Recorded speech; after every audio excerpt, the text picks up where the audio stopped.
Bonjour. Bonjour à tous et bienvenue dans Bureau Politique. C'est la première fois qu'on fait un Facebook Live avec vous avant l'émission. Donc vous allez pouvoir voir comment on prépare une émission et comment on s'installe et comment on découvre les lieux. Alors là, c'est un peu particulier parce qu'on est chez Gérard Filoche aujourd'hui. Bureau Politique, ça s'appelle Bureau Politique parce qu'on est dans le bureau de politique. Sauf que Gérard n'a plus de bureau puisqu'il est retraité et donc il m'a proposé de venir chez lui dans son appartement où il y a son bureau. En fait, voilà. Il est quand même, comme vous le savez, membre du bureau national du Parti socialiste. Surtout, c'est l'un des principaux fondeurs. Il a décidé d'affronter François Hollande à la primaire, soit de la gauche si elle a lieu, soit du Parti socialiste si c'est réduit au PS. Voilà, bon, on y va. Donc bienvenue chez Gérard. On va le voir tout de suite. En fait, on va s'installer donc chez lui, dans le quartier des Halles, tout près du nouveau Forum des Halles. Voilà, donc voilà, il y a toutes les équipes de bureau politique qui s'installent avec les trois caméras, le travelling, évidemment l'ingénieur du son, bref, Florence, l'assistante de production. Tout le monde est là, donc comme d'habitude, au rendez-vous pour Bureau Politique. Alors vous connaissez le principe, ça dure un quart d'heure. C'est diffusé sur LCI le dimanche à midi 18h, le lundi à 15h. Et puis sur TF1 aussi, le dimanche soir en troisième partie de soirée. Faut veiller un peu tard, mais je sais que vous êtes très nombreux à regarder cette émission, entre 300 et 400 000 toutes les semaines. Donc merci à vous. Et puis vous pouvez toujours aller sur les replays, soit de LCI, soit les replays de votre box, que vous soyez chez Free, Orange ou Numéricable ou Bouygues. Vous avez les replays de bureau politique. Alors déjà, vous allez en connaître les coulisses aujourd'hui. On va essayer de voir où se cache le propriétaire des lieux. Mais peut-être que vous voyez appartement parisien avec une vue, bon, déjà extraordinaire sur le nouveau Forum des Halles. Alors on verra que c'est un symbole pour Gérard Filoche parce que je crois que le Forum des Halles maintenant est ouvert les dimanches. On va en parler parce que vous savez qu'un des combats de cet ancien inspecteur du travail, c'est de ne pas permettre l'ouverture des magasins le dimanche. Il nous dira pourquoi. Voilà, Gérard Filoche, bonjour. Bonjour. Je vais vous donner le micro. Donc nous sommes en direct pour le moment avec nos amis de Facebook. Oui. Je sais que vous avez beaucoup vous êtes très actifs sur les réseaux sociaux, que ce soit Facebook ou Twitter. Ben oui, c'est une des meilleures façons quand même de diffuser ses idées, ce qu'on pense, voilà. Vous savez, j'ai commencé à militer il y a 50 ans avec une Ronéo, on appelait ça Gestetner, la marque. C'était un truc où on avait un rouleau encreur qui faisait à peu près 1000 passages et après il craquait. Maintenant, j'appuie sur un bouton et hop, j'ai 34 000 suiveurs sur Twitter, c'est quand même...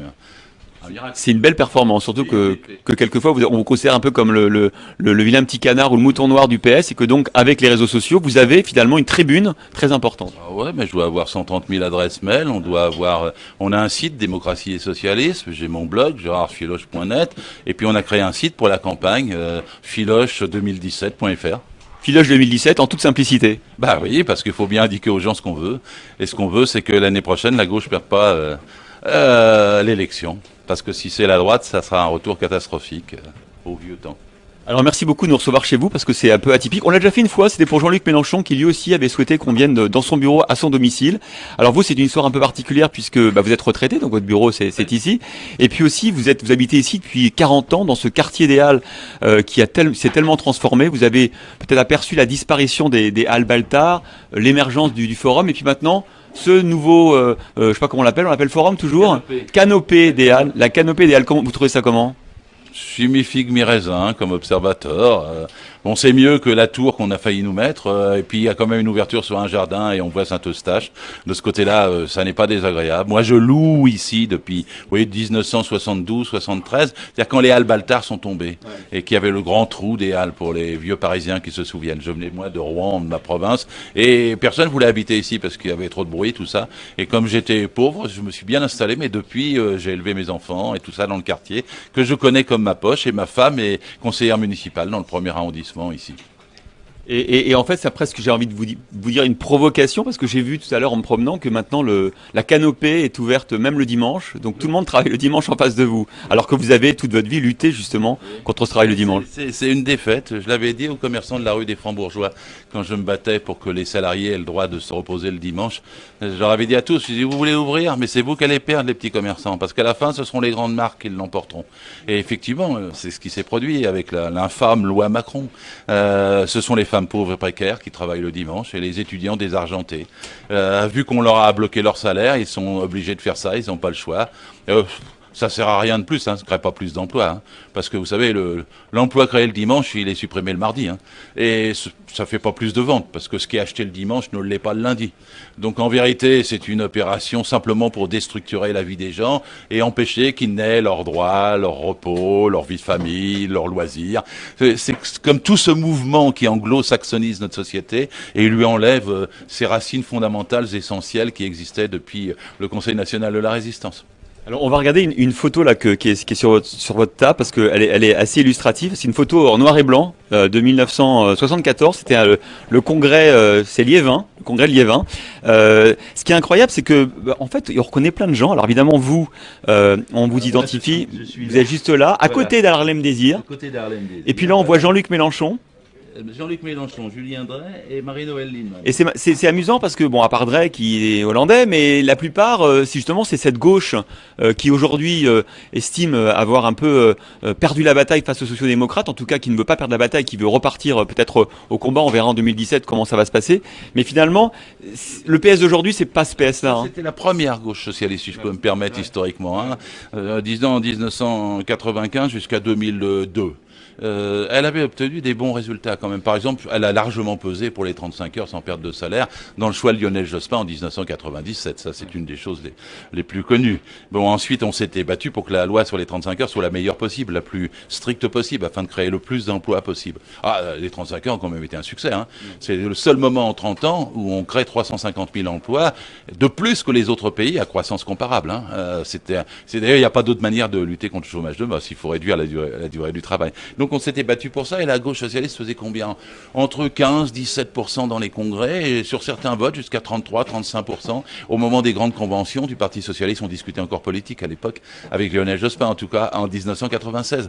Et puis malheureusement, après la défaite de 2002, quand Lionel Jospin a été écarté, Julien Drey et Mélenchon se sont disputés de telle façon que ça rendait impossible le maintien de la gauche socialiste. Ça a été pour moi une tragédie. Je me suis battu pour l'unité, pour la défendre jusqu'au bout. J'avais même fait des tests politiques qui étaient communes à tout le monde, que Mélenchon et Drey ont applaudi, que 800 militants ont applaudi à Nantes, et puis ensuite ils se sont assis dessus. J'ai eu un peu d'amertume de cette époque-là, mais depuis, je n'ai cessé de batailler pour que la gauche socialiste se reconstruise. C'est le cas quand même avec la motion que nous avons aujourd'hui, qui a eu 30% des voix, on l'appelle la motion B, qui a eu 30% des voix, et on peut dire globalement que c'est une forme de continuité de la gauche socialiste, reconstruite et ravivée dans le Parti socialiste, contre toutes les trahisons qui s'imposent maintenant. Et qu'est-ce qui va se passer alors? Du coup, il y aura une primaire de toute la gauche ou une primaire juste du Parti socialiste? On n'a pas très bien compris ce qui allait se passer à gauche. Écoutez, le vote du Parti socialiste dans sa convention nationale du 18 juin dernier, c'est de lancer un appel aux Verts et au Parti communiste pour qu'il y ait une grande primaire de toute la gauche en décembre, aux conditions qui avaient été envisagées ensemble. Oui, mais ils veulent pas parce qu'ils disent si jamais Hollande gagne, on sera obligé de voter pour lui et ça on veut pas. Oui, je connais l'argument et je souffrirais aussi dans ce cas-là. Mais je vais vous dire quelque chose. Hollande est perdu et perdant. Et ceux qui défendent son orientation aussi. Donc il n'y a rien à craindre, tout à gagner dans une confrontation avec lui. Il serait battu, des millions de gens viendraient dans la primaire pour voter pour l'adversaire d'Hollande au second tour, que ce soit une femme ou que ce soit un homme. Parce que c'est incroyable ce qu'a fait Hollande depuis 4 ans, quoi. Le contraire, surtout le travail le dimanche dont on vient de parler, la casse du code du travail, la distribution de prébendes aux employeurs sous forme de crédit d'impôt alors que les salaires étaient bloqués, le SMIC n'a pas progressé, le chômage, c'est 1,3 million de chômeurs en plus depuis juin 2012. Jamais on n'aurait cru ça d'un gouvernement issu de la gauche. D'ailleurs, à chaque fois qu'il y a eu la gauche, avec Mitterrand, avec Jospin ou avec Blum, il y a eu des progrès. Avec Hollande, il n'y a que du recul. Bon, et puis dans cet appartement, il y a évidemment plein de choses qui racontent toute votre vie, parce que vous l'occupez, vous dites ce quartier depuis 40 ans. On voit la campagne qui avait été faite à l'époque par le JDD contre vous, puisque vous étiez inspecteur du travail et vous alliez verbaliser les commerçants qui ouvraient le dimanche. L'inspecteur frappe aujourd'hui dans le Marais. Ils exagéraient un peu. J'avais fait 42 contrôles pendant 42 semaines, mais pour faire respecter les droits des salariés, parce que les salariés étaient là, ils me disaient, quand est-ce que vous revenez, monsieur l'inspecteur? On en a marre de travailler le dimanche. Et puis ils n'osaient pas le dire devant le patron, bien entendu, parce que vous savez savez qu'un contrat de travail, c'est un lien de subordination, puis si on l'ouvre trop, on se fait virer. Et puis vous avez les petits patrons qui étaient à côté, qui nous disaient, mais allez, faites-les fermer. Mais je dis, vous êtes gonflés, vous êtes ouverts vous aussi. Mais oui, mais nous, on est ouverts parce qu'on n'a pas le choix, c'est les autres qui ouvrent, et sinon, ils nous prennent notre chiffre d'affaires. Mais je dis, pourquoi vous ouvrez? Ben nous, on n'a pas de salariés, alors nous, on est patrons, on est obligés de travailler le dimanche, on veut pas. Donc c'était toute une division dans la rue, il y avait une centaine de magasins qui étaient ouverts, et petit à petit, on avait eu gain de cause, je veux dire, à force d'obstination, simplement pour faire respecter la loi républicaine, le repos dominical. Vous savez, le repos dominical, ça a été adopté à l'unanimité en France en 1906. Il faut qu'une société ait un temps de repos commun. C'est pas seulement une question de choix. Il y en a qui disent, oh, mais moi je prends le mercredi. Non, non, non, non. Un rythme social, une semaine, c'est le repos le dimanche. Et on doit, évidemment, il y a des gens qui sont obligés de travailler, les infirmières, ma femme est infirmière, ma mère était soignante, je sais bien ce qu'il y a, mon père était cheminot, je sais bien ce que c'est, il y a des gens qui doivent, mais seulement ceux qui doivent, seulement ceux pour lesquels c'est nécessaire. Et alors après on me dit, oui mais les commerces, la veille de Noël, le commerce, la veille de Noël, on peut donner quelques dérogations. C'est un système d'interdiction, c'est-à-dire de repos dominical, avec des dérogations. Voilà, c'est un système qui était bien avant que Macron ne casse tout. Et donc j'imagine que le dimanche, jamais vous ne traversez la rue pour aller dans la canopée et faire vos courses. Oh non, je suis pas très intéressé. Je fais comme tout le monde, je vais acheter mon pain et ma salade. Bon, merci beaucoup. Merci à tous de nous avoir suivis pour cette son premier Facebook Live qui précède le tournage de Bureau Politique. Nous, on va se mettre au travail. Hein.